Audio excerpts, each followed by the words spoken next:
છું પ્રેરણા, આપ જોઈ રહ્યા છો ઇન્ડિયન્સ ગુજરાતના મહત્વના સમાચાર। તો સમાચારોની શરૂઆત કરીએ તો જેતપુર નગરપાલિકાની વોર્ડ નંબર 8 ચોભાળિયા સ્કૂલ મતદાન કેન્દ્રમાં મતદાનમાં ગોલમાલના આક્ષેપોને લઈને બબાલ સર્જાઈ હતી। મતદાન મથકમાં ચોક્કસ ઉમેદવારની સામેના બટનો દબાવવાનું કહેવામાં હોવાને લઈને બબાલ થઈ હતી। અપક્ષ ઉમેદવાર રીનાબેન દવે અને દિલીવર પોલિંગ એજન્ટ દ્વારા મતદાન બૂથમાં ગોલમાલ ચાલતી હોવાના આક્ષેપો કર્યા હતા। અપક્ષ ઉમેદવાર સામે રાષ્ટ્રીય પક્ષના ઉમેદવાર હાર ભાળી જવાની દહેશતને લઈને મતદારોને કહીને ગોલમાલ કરાવવામાં આવતી હોવાના પણ આક્ષેપો હતા। મતદાન મથકમાં ગોલમાલ ચાલતી હોવાની જવાબદાર તંત્ર અને પોલીસને પણ રજૂઆત કરાઈ હતી। અપક્ષ ઉમેદવાર રીનાબેન દવેએ મતદાન પ્રક્રિયા લોકશાહી ઢબે કરાવવામાં આવે તેવી તંત્ર પાસે મૌખિક માંગ કરી હતી। મતદાન મથક ઉપર મામલો બીચકે એ પહેલા જ પોલીસે લોકોના ટોળા વિખેર્યા હતા।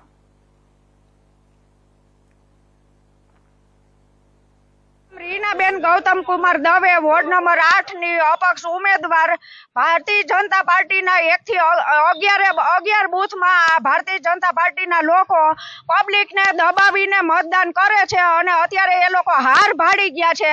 એટલે હવે અત્યારે પબ્લિકને બોલાવીને ડરનો માહોલ ઊભો કરીને મતદાન કરાવે છે અને નિયમ મુજબ ઉમેદવારે પબ્લિકને ઓલા બૂથ ઉપર 2 મિનિટનો સમય લેવાનો હોય, એના બૂથ ઉપર બેસવાનું હોતું નથી।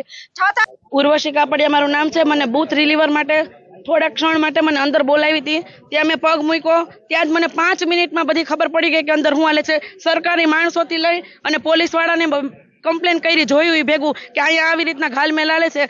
સ્પેશિયલ 4 બટન ડાબી બાજુના દબાવો એવી ચોખવટું કરવામાં આવે છે। બૂથની બાજુમાં એને એક લેડીઝ બેહાડ્યા છે, આકૃતિબેન ડોબરિયા કરીને છે, એ બૂથની બાજુમાં બેસી અને એ જોવે છે કે ડાબી બાજુમાં 4 વાર ટક ટક ટક ટક અવાજ આવે એટલે પીળું બટન દબાવવાનો ફોર્સ કરે છે। જમણી બાજુમાં એ બોલતા જ નથી, ડાબી બાજુમાં ચોખવટ કરીને કહે છે કે બેન ડાબી બાજુમાં તમે 4 બટન દબાવ્યા તો હવે પીળું બટન દબાવો। જમણી બાજુમાં કોઈ ચોખવટ નથી કરતું।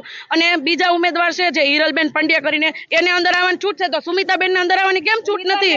ઉમેદવારને કેમ? બધા ઉમેદવાર સરખા જ હોય છે અને મહેનતથી તમે કરો ને, જે કરો એ શું કામ આવી ઘાલમેલ તમારે કરવી પડે છે? અને બીજા મારી સાથે બેઠા હતા એ ઉમેદવાર પણ આવું જોતા હતા પણ એ કઈ બોલતા નહોતા। હું સુમિતાબેન પારસભાઈ ઉસદડિયા વોર્ડ નંબર 8 માંથી ઉમેદવારી ધરાવું છું। ચૂંટણી મારે શાંતિથી જ લડવી છે। વિરોધી પક્ષ જે પણ હોય મારે એને કઈ કહેવું નથી, પણ ઈમાનદારીથી લડો, ખુલ્લી છાતીએ લડો। આક્ષેપ કેટલો જ છે કે અંદર બૂથની અંદર બેસીને એમ કહેવામાં આવે છે કે ડાબી બાજુનું કે જમણી બાજુનું 4 બટન દબાવો, પછી આ બટન દબાવો, એટલે એવું કહેવાનું આવતું જ નથી। એવું કોણ કહે છે? બ્લેક કલરનો ડ્રેસ બેઠા છે, ડોબરિયા કરીને છે બેન, ઈ બેન કૃતિ ડોબરિયા કરીને બેન છે। ઈ અમને નો ખ્યાલ હોય ભાઈ કે ઈ કઈ પક્ષમાંથી હોય કે ઈ અમે સાંભળ્યું એટલું બોલ્યું અને સવારથી ચાલુ જ છે। પેલી વાત તો મશીન બંધ થઈ ગયું ત્યારે મશીનમાં જે સાઇન કરવાની હોય કે બંધ થઈ ગયું છે કે તમારે 2 ઉમેદવાર રાખીને મશીન નવું ચાલુ કરાવેલું છે, તો એની સાઇનું જોઈ એટલે એમાં લખાણ કરેલું હોય કે કેટલા મત પડ્યા અને કેટલા મતદાર જે હોય